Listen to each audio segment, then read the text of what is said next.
ditching us. Hello, sister. You called, I came. Well, if he's not ruining my plans. Good luck with that. Hey, check it out, we're alive! After collecting all the Pandorian crystals and retrieving Ronan's universal weapon, the Guardians of the Galaxy set out to find the cosmic seed. While they are studying the map, Rocket hijacks into the Nova Corps headquarters, where the Nova Prime is giving a briefing about an intel she received. Ronan the Accuser was Thanos' main general. After the former's defeat, the Mad Titan is considering a replacement. Nova Prime says that after intercepting communications between Ronan's former lieutenants, she believes Thanos will be choosing his new general. And his options are Korath, Nebula, and Gamora. Quill and the others are surprised by this. Why is Gamora a part of the selection? Didn't she betray Thanos and Ronan to join them as a Guardian? Gamora simply says she's no traitor. She can't work with a team that doesn't trust her. Only Quill believes that Gamora may be playing some mind games with them. He wholeheartedly believes he can trust Gamora with his life. After this tense conversation, Quill identifies a location on the map. It's pointing to planet Sarawat. So the Guardians fly there. As they get near, Gamora remarks that there seem to be no signs of life on the planet. She's technically correct because the sign of life she's looking for is not on the planet, but in the space right behind them. A giant, octopus-like space monster grabs its ship and pulls them closer to its mouth. When they shoot at it, they see that it only absorbs the blast. Groot suggests bringing out their space pods so they can deal with the monster at a closer range. Everyone gets their own, except for Gamora, who chooses to stay and pilot their ship, the Milano. They try shooting again at the monster. But it only absorbs their shots like water. Even the universal weapon that Drax brings is not doing any damage. Quill suggests entering its inside. There they find many jellyfish-like creatures that attack them. Then they find the center of the monster. Quill thinks the monster is a giant amoeba, and that the center pod is its mitochondria. Drax and Rocket create a distraction while Quill goes near it. Using his quad blaster, he ices it. Immediately the center explodes, terminating the monster. When they get out, they find Gamora missing. At first, they think she's in danger. But Rocket suspects that she may have left them. His suspicions are confirmed when they find the Milano crashed on planet Sarawat. Gamora is nowhere to be found, and so is her space pod. Groot thinks she may have brought the cryptocube with her as well. Rocket checks and confirms it. Just like earlier, Quill is the only one who doesn't want to believe Gamora has betrayed them. Fortunately, Rocket has put tracers on almost everything on the ship, including the space pods. Quill decides to follow her, leaving Rocket, Drax, and Groot to repair the Milano. Later on, he locates her on planet Odanek. He finds her pod crashed, while Gamora is a few feet away, unconscious. He instantly worries about her. When she wakes up, she looks agitated and tells him he's ruining her plans. Before any of them can elaborate, another space pod appears. From it descends Nebula. Apparently, Gamora has contacted her to meet her there. But since Nebula was late, Korath attacked Gamora and stole the cryptocube. Gamora convinces her sister to team up against their brother. They can't let him become their father's general and favorite child. Nebula wants proof that she can trust Gamora, so she asks her to eliminate Quill, who is still bewildered at hearing their conversation. But she refuses, saying he's the only one who can control the Pandorian crystal within the cryptocube. Nebula considers what her sister said, but eventually, she teams up with her. They aboard the Dark Aster that formerly belonged to Ronan. Nebula has become its new mistress. A few minutes later, they spot Korath's ship near them. He contacts them first, asking why Nebula is in that sector. She accuses him of attacking Gamora and stealing the cryptocube that is supposed to be given to their father. Korath denies this. He says Gamora contacted him to give him the cube. Then Nebula realizes her sister has lied to them both. But when she looks for her, she's gone. Gamora looks around to find Quill. He has escaped from his cell, making it hard for her to fulfill her plans. At last, she finds him. She finally explains why she's done everything up to that point. She wants Korath and Nebula to fight and take each other out. She has also asked Groot, who knows her whole plan, to keep the cube safe. This is so she can create the illusion that Korath has it and enrages Nebula more. Well, Quill says, good thing she crashed the Milano on Sarawat so the others are safe, yeah. Not anymore, because Nebula overhears their conversation. They are immediately captured. She informs her brother about this and they both decide to go there to finally eliminate the Guardians of the Galaxy. Meanwhile, Rocket and Drax just find out about Gamora's plan. They don't have much to say about it, except for the fact that the crash damaged the cloaking field. Thankfully, Groot cloaks them in his leaves and branches, rendering them intractable from Nebula's autolock shooting system. She doesn't notice Quill freeing himself from his cuffs and ambushing their guards. Gamora also does the same and takes a seat at one of the controls of the Darkaster.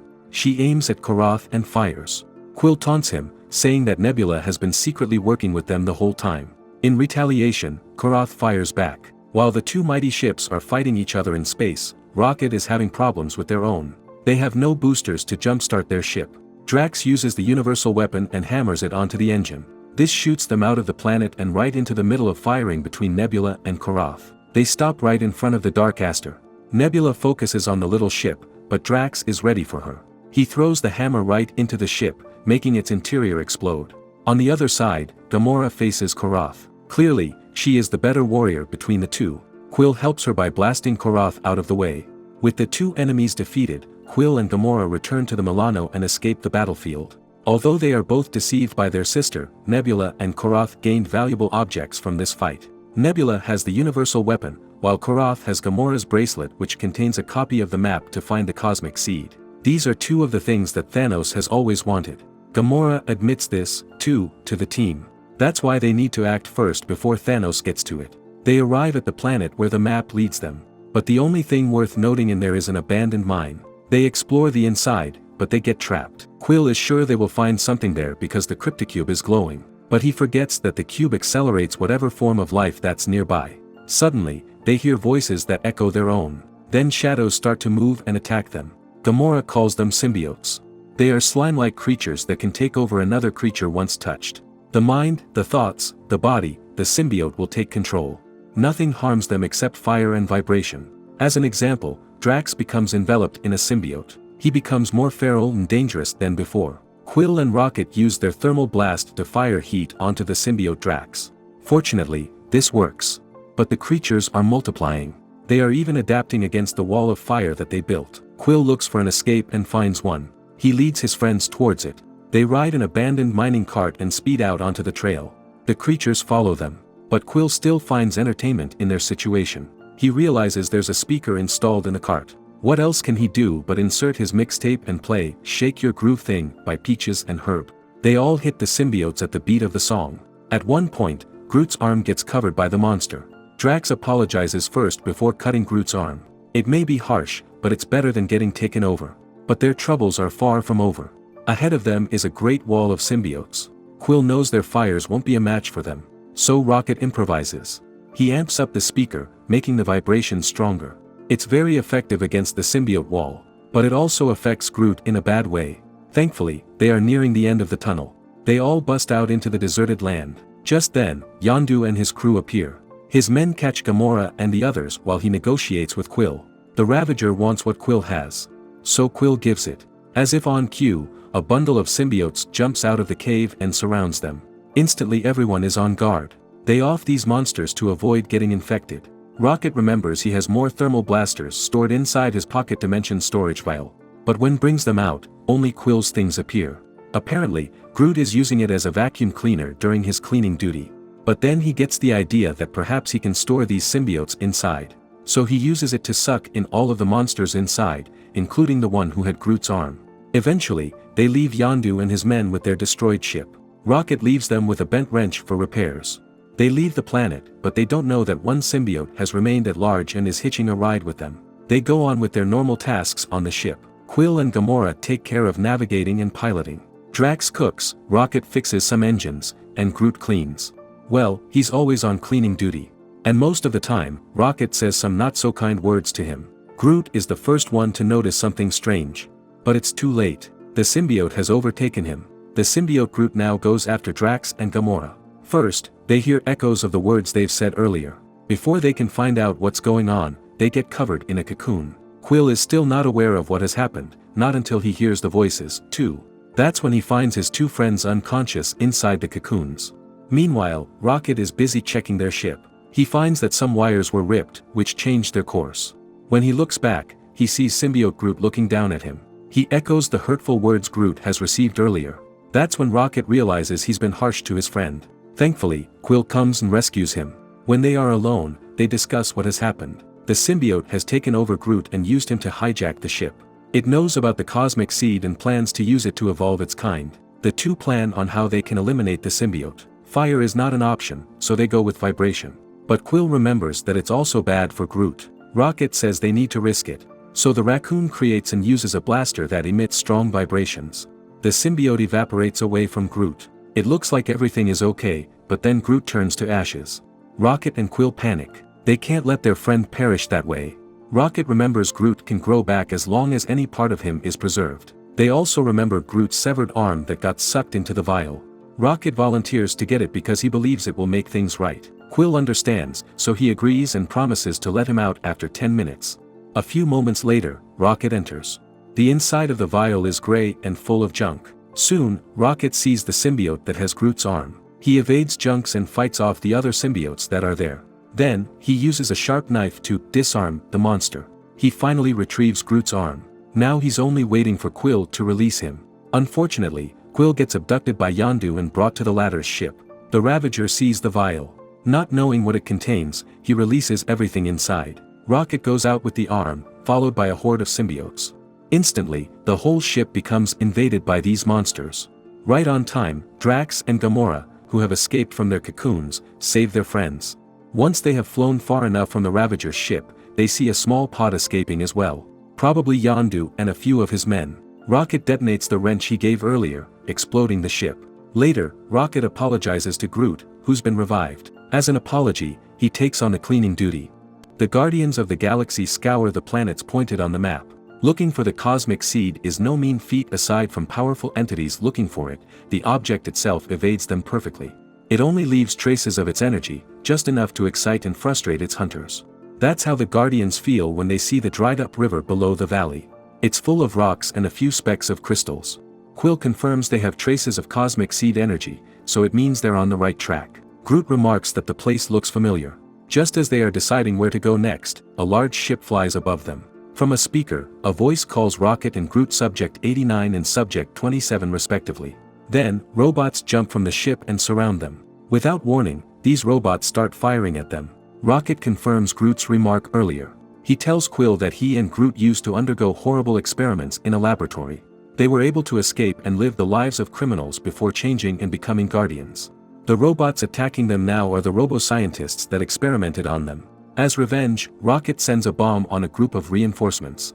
This results in a great landslide. Quill and the others have to run for their lives. Unfortunately, as the dust settles down, the robots finally capture Rocket and Groot. They are brought to Half-World, a planet protected by the Galatian Wall. This is the planet where Rocket and Groot were experimented on. Collars are put on them. These collars are connected to a floating shock device to control them when they are becoming defiant. A few minutes later, they wake up inside a dark laboratory. They can see some living creatures in the middle of a cryosleep. Rocket is apprehensive they are going to be lab rats again. Then, a door opens and a robot enters. It seems to be the head of the lab. It tells them that they have been tracking Rocket and Groot via their cybernetic implants. It needs crucial information from them. According to it, Rocket and his friends have sabotaged the mining operation. The valley they saw earlier is where the lab gets its supply of a rare mineral. Rocket understands the robot is referring to the cosmic seed energy absorbed by the crystals. But he doesn't give out the information needed. Instead of electrocuting them, the robot shows Rocket's family. His mother and sister are still alive. And they are as foul-mouthed as him. He also has a brother, who apparently has escaped. They hug each other for their reunion. But even with this, Rocket and Groot are tight-lipped about the information. The robot electrocutes them. This gives Rocket no choice but to deceive the robot by saying the information is inside the pocket dimension storage vial. When the robot releases its contents, Rocket's blaster comes out. He uses it to shoot at them. They all make a great escape. But eventually, reinforcements arrive and they get surrounded. However, support also comes to their aid. Ranger, Rocket's older brother, comes along with his buddies Blackjack and Walrus. With their help, all of them escape from the robots. Ranger leads them to another lab, specifically, the original one where Rocket got experimented on. He is surprised to find that there is a community that has formed there. Walrus says that the experiments have made them smarter and stronger, eventually driving out the robo-scientists. They plan to exact their revenge. Seeing that his family is safe, Rocket decides to call his friends. Ranger hears this and says no signal can pass through the Galatian Wall. Besides, what's the hurry? He pulls Rocket closer and takes a photo with their mom and sister. Then, the leader of the community comes out. Pyko is an old turtle, who led the animals in an uprising. He's experimenting on something which will help them take revenge. Ranger gives Pyko a crystal, the same one Rocket saw on the valley and has put inside his vial. Well, he must know what Pyko is experimenting on. He and Groot enter the desolate lab. Rocket is still having chills, remembering what he had gone through inside the place. Just then, a damaged robot starts speaking. It asks Rocket for help. Then it explains what exactly is happening. The robot admits to conducting cruel experiments on animals, but it swears they only want to improve their way of life. However, they found rare pink crystals which accelerate evolution. They realized their errors and sought to correct their ways using those crystals. But before they can start, Pyko has started a revolution. Now, the turtle is planning to use the crystals to experiment on their fellow animals. Just then, Pyko enters and confiscates the last crystal from Rocket. It will complete the device he's been experimenting on. He puts the crystal inside the chamber, then orders Ranger to stand below it. With complete faith, Rocket's brother follows Pyko's order. A beam hits him, which turns him into a giant, feral beast with no mind of its own. Blackjack and Walrus, who saw everything, say they didn't sign up for this. Pyko orders Ranger to end Rocket and Groot. The monster raccoon rampages around the lab. Groot manages to tear half of the crystal from the device, before he and Rocket escape along with the latter's family. They go back to the first lab. The robots there confirm what Rocket has learned. He offers the crystal to them, which will complete the device that can reverse the evolution process. Just in time, Quill and the others arrive. Drax is ready to fight anyone. As if on cue, Ranger comes, along with Blackjack and Walrus, who have become feral monsters, too. Pyko follows them, ordering his monsters to eliminate anyone, and also shooting at Rocket and his family. Now that his experiment is successful, he can exact revenge on the robots who experimented on him and countless other animals. He's unaware of the remorse these robots have. Later on, the robo-scientist comes out with the completed device. However, it only has one shot. Rocket suggests hitting the Galatian wall with it. The beam will bounce off the walls and affect all of them. This means everyone who gets hit will return to their basic form, including Rocket and his family. But he still shoots the wall with the device. He goes to his family to say his final goodbye. Even if they'll return to becoming normal raccoons, they are still his family and he loves them. They share one last hug, before devolving. But Rocket is not affected. It turns out, he's a special experiment that's not affected by the devolving process. Rocket takes one last look at his family, before returning to the Guardians. In their ship, he looks at their portrait. What a fine family portrait it is. The Guardians continue their search for the cosmic seed. But sometimes, it can be boring. Especially with Quill's personality, who always likes to have exciting experiences. He invites the others to join him in an arbitrary game. He remembers some games he played when he was still on Earth and inside a moving car. Everyone thinks he's too immature to play childish games.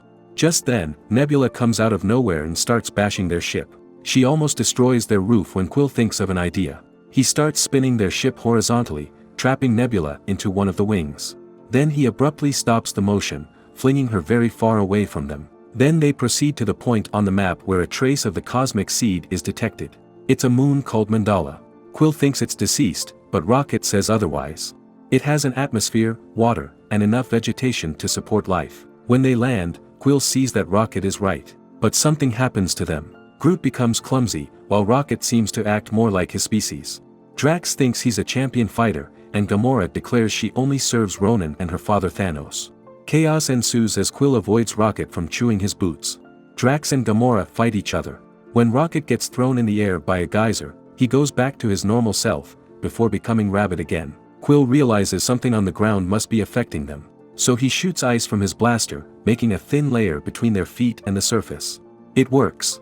For a while, Gamora, Drax, Rocket, and Groot return to their normal self. Quill tells them that something on the ground is causing them to be their old, immature self. Why is Quill not affected then? There are two theories: either Quill is immature already, or he's protected by the trace energy of the cosmic seed. He asks Groot to dig to see if he can find anything. That's when Groot finds out the moon is actually alive. As if on cue, Mandala the moon thaws the ice and speaks to them. It wants to play by making them younger, and it also wants them to fight each other. Then, they look up to see the Dark Aster landing somewhere near them. Nebula must have come back to get the cosmic seed. Gamora will not allow this, as she thinks she's still under Ronan's service. Quill gets an idea. He taunts his friends to follow him, to where the Dark Aster landed. What they find there is something nobody expects. Ronan has been revived. It turns out Nebula has buried Ronan's helmet and asked the moon to heal it for her. Mandala, being gullible and childish, agrees.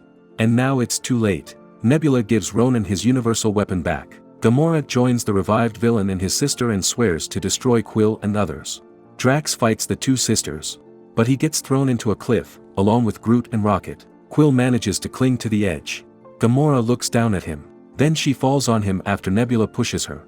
Once they're gone, Ronan hits the ground with his weapon. He orders Mandala to travel toward Xandar. At the bottom of the cliff, Quill convinces his friends to fight Ronan. Thankfully, they agree with him. In addition, the moon communicates with them that he doesn't like what bad man Ronan is doing to him. He loves to play, not to destroy another planet and himself. So Quill convinces the moon to stop turning his friends back to their old selves. The moon agrees. They get out of the cliff. That's when it really dawned on them that Ronan's back. Nebula immediately engages her sister in a fight. Quill tells Groot to help Mandala fight off Ronan's force, while he, Rocket, and Drax will protect them from forceful attacks. At first, it works, as the moon manages to steer them away from Xandar. However, Nebula succeeds in cutting Groot's connection to Mandala. Ronan exerts more effort in controlling the moon to crash on Xandar. Quill reminds Mandala that he can fight off Ronan's weapon even without Groot's help. At one point, they all need to grow up, or else playtime will be over for all of them, forever. The moon doesn't want this. So, using all his strength, he fights off Ronan's forceful will on him. Eventually, he overpowers the villain. Mandala covers them in the dirt, and throws them out of his surface and into space. Once everything has calmed down, they tell the moon it's time for them to go. After all, they have a galaxy to protect. Mandala says he doesn't want to play anymore. He wants to protect, too. Quill and the others decide to make Mandala an honorary guardian. Back on their ship, they discuss Ronan. After all their efforts, the villain has returned to continue his evil deeds. Rocket says at least they get another chance to destroy him again. In the meantime, Quill needs to grow up. He's on the wing of the ship, enjoying the fast horizontal spinning. His laughter gets to his friends. So, even though they think it's childish to play, they also want to experience being slingshot in space. As the Guardians of the Galaxy travel toward the next stop on their map, Drax cooks them a suspiciously disgusting dish. It was a cuisine his late wife used to make. Thankfully, a distraction comes, saving them from eating this abomination of a culinary. But it's hardly a better option. They have entered a section of space where meteors are scattered everywhere. Something unseen is hitting their ship. Gamora realizes that those are not meteors, but crushed ships. They have entered a gravity storm where the force is too much for any space vehicle to survive. Quill orders Rocket to drive their ship out of it, and Drax to jettison, or throw away, the food. Once they are out of the gravity storm, Quill checks the map. The planet where they traced the cosmic seed energy is on the other side of the storm. Seeing that this storm covers a large area, it will take them years to reach the other side if they circle it. They need a repulsor field generator to safely pass through. And there's only one place to get it. So, the crew decides to go to nowhere. There, they have their ship fixed while talking to Cosmo the security dog. Being a friend of theirs, Cosmo is willing to help them. He tells them that the only one who owns a repulsor generator is the Collector, who happens to be there as well. Quill greets him in a friendly way as if he did not blow up the Collector's precious collection. The man knows what the Guardians need. So, he trades with them. He will lend them his repulsor generator if they can deliver something for him. That something is a herd of Moombas. They are smelly, gross, and will lick and eat anything they like. The Collector wants them delivered to the Conjunction, specifically to the Grandmaster. It turns out, they are brothers and the Collector wants to give the Moombas to his sibling. Since they really need the repulsor generator, Quill agrees to take the job, along with a cowboy hat. One surprising thing they discovered in this job is that Drax is afraid of them. He remembers a herd of Moombas attacking him during his childhood. Another thing is that these creatures are not supposed to eat anything other than grass. On their way, they get stopped by the Nova Corps led by Roman Day. The space cop informs them that someone has tipped them about a stolen herd of Moombas and that the Guardians were the thieves. Rocket catches on with a possible double-cross from the Collector. He releases the Moombas so they can deny any involvement with the animals. To their surprise, each creature starts to glow. Then, they all create a portal in space. Quill and the others herd the Moombas into the portal, leaving the Nova Corps baffled. When they get to the other side of the portal, they realize they are closer to the Conjunction. Since they still have time before completing the job, they decide to stop at a nearby moon. There, Quill lets them experience what a night cookout is. He tells them that this is the life of a cowboy, herding cows and having campfires. Of course, Drax volunteers to cook. He creates another abomination of a dish. Quill is not safe, but Rocket tricks his way out of eating it by throwing the food when Drax is not looking. Unfortunately, one of the Moombas eats the food. Before they know it, the creature starts spitting, which explodes when it hits something. They all run back to their ship. Rocket collects more information about the creatures. It turns out, they can be explosive when they eat other food. Only grass is safe for them. In addition, Quill discovers a device attached to the Alpha Moomba. It shows the collector making snide remarks about the imminent explosion on his brother's planet. When they go back outside to check, they find that all of them have eaten the thrown food. To make matters worse, the Ravagers led by Yondu appear. They herd the Moombas into one place and force them to create a portal. It turns out, the Grandmaster has hired them to send the creatures back to his brother. Apparently, he knows what the collector is planning. Quill tries to lasso the Alpha Moomba, but he gets carried away as the herd enters the portal. To the others' relief, one Moomba remains with them. Perhaps if they can grow grass as an antidote, they can follow and prevent the creatures from exploding. So that's what Rocket, Gamora, and Groot did. Meanwhile, Drax faces his fears. Wearing the cowboy hat, he looks at the Moomba as they face off in an unofficial match. Drax attacks, but the creature licks him down. At the same time, Groot grows the antidote on his head thanks to Rocket and Gamora. When the Moomba eats the leaves on his head, it doesn't create any explosive spit. With Drax riding it, they have the Moomba create a portal to follow Quill. They arrive just in time before the group reaches nowhere. Rocket and Groot lure the Moombas away from the Ravagers using Groot's head full of leaves. Gamora rescues Quill from getting dragged, and Drax is doing a space rodeo as he urges the Moomba he's riding to kick the Ravagers away. Cosmo comes to help, and then the Nova Corps comes as well. Day tells them it's both illegal to own and transport Moombas. He asks who owns the Moombas. Both Quill and Yondu reveal it's the Collector, and Cosmo confirms.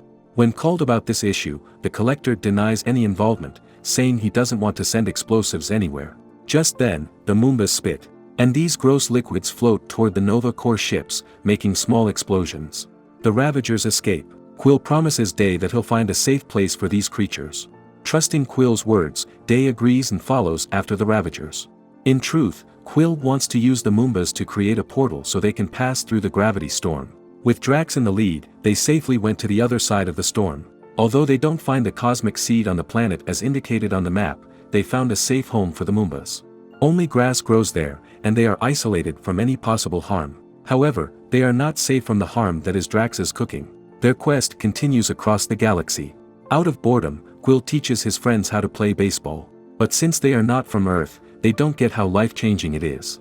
Or at least, for Quill. Gamora informs Quill that the point on the map where they're supposed to look for the cosmic seed next is moving. She also receives a distress call from the same location. But Quill is too busy telling a story about a big dog. Just then, a humongous dog teleports right in front of them. A giant bulldog. He throws the baseball away to distract it from getting the cryptobox. Once it gets the ball, it turns around and jumps on Quill. Gamora places herself in front to protect her friend. Then, the two of them teleport along with the dog. They find themselves in a room filled with cryochambers. Inside them are people who are sleeping. Quill looks into one of them and sees a very beautiful woman. He's about to kiss her just like in fairy tales when the woman wakes up. Her red hair elongates and traps both him and Gamora. The two Guardians have to explain that the dog, whose name is Lockjaw, has teleported them there. Also, they inform her about the distress call they received earlier. Medusa, the woman with the red hair, says she didn't send it. If she didn't, then who sent the distress call? On the other hand, Rocket, Groot, and Drax land on the nearby planet where Quill's signal is coming. They look around and see an abandoned city. They also see several crystal statues of humans. When Rocket tries to pick at one statue, it suddenly comes to life. Then all statues come to life and surround them. Just then, a man comes and orders the statues to stop. His name is Maximus the Magnificent and introduces himself as the supreme leader of the Inhumans. He sent a distress call but did not expect the Guardians to answer. He tells them their origin, and at the same time Medusa tells Quinn and Gamora. They are called the Inhumans. They were previously prehistoric humans living on Earth. The Kree Empire experimented on them. They built their city, Attilan. Then they discovered the presence of Terrigen crystals underground. It gave them powers, but it also caused them a plague. Exposure to the crystals turns them into one over time. That's when Black Bolt, the king of the Inhumans and Medusa's husband, decided to launch their city into space to look for a cure. Speaking of the king, Medusa notices Black Bolt is missing from his cryochamber. She orders Lockjaw to teleport them into Maximus' lab. There, everyone finds out the truth. Maximus is not really the supreme leader, as he told Rocket and others. He's the brother of the real king, Black Bolt. He has always wanted to rule their city. So he kidnaps his brother and creates a device that allows him to control Black Bolt's mind. To show his success, he orders his brother to attack them. Quill shows the crypticube and bluffs about the explosives inside it. Maximus dares him to open it, so he does. A blinding light shines from the box. Quill immediately removes the mind-controlling device from Maximus' head. And surprisingly, the energy inside the box causes the crystals on them to grow, along with Groot. Maximus escapes, while the rest discuss what's happening. Rocket tries to remove the antenna from Black Bolt's head, thinking it's a partnering device with Maximus' invention. But it turns out, it's something that regulates the king's power. Black Bolt has a dangerous voice, with even a whisper capable of destroying a large meteor. That's why he's not speaking much. On the other hand, Quill realizes that perhaps he can use the box to absorb all the cosmic seed energies from the crystals, which will cure the plague. No one believes him, but Black Bolt thinks his idea may be worth trying. So Quill starts looking for the way to the underground, with Black Bolt following him. But on their way, they find Maximus with Ronan. Behind them are the crystallized citizens of the city. It turns out, Maximus has sent a distress call to the villain to strike a deal. He'll deliver an army of crystallized soldiers and the mid-control device, in exchange for becoming the official king of the Inhumans. But Ronan is not interested in Maximus' offer. He grabs the device and the cryptobox from Quill. Using the device, he orders Black Bolt to order the huge dog to teleport him and Quill to the underground. With that, Ronan leaves them hopeless. Once Quill sees the Terrigen crystals, he knows the cosmic seed has been here. But he has more pressing matters to attend to. Black Bolt is being controlled by Ronan from his ship the Dark Aster. And the villain wants Quill gone. Thankfully, Black Bolt is not giving in too easily to the control. He communicates with Lockjaw and tells him to quickly teleport to Ronan's ship and grab the cryptobox. The dog successfully does this. Quill opens the box, which starts to absorb all the energy. Slowly, all the crystals on Black Bolt's body, and even on Medusa's and Lockjaw's, start to disappear. All the crystallized citizens turn back to normal. Healed from the plague, Black Bolt flies towards the Dark Aster. He's strong enough to resist the control. Saying the word, never, he destroys the dark ship. Then he returns to Attilan. Ronan avoids getting destroyed using his universal weapon and vows to take his revenge. After the incident, the king of Attilan and his queen recognize the Guardians of the Galaxy as their saviors. Meanwhile, Maximus is arrested for his crimes. He taunts Quill about his quest for the cosmic seed. He says the closer he looks, the farther gets. What can this mean?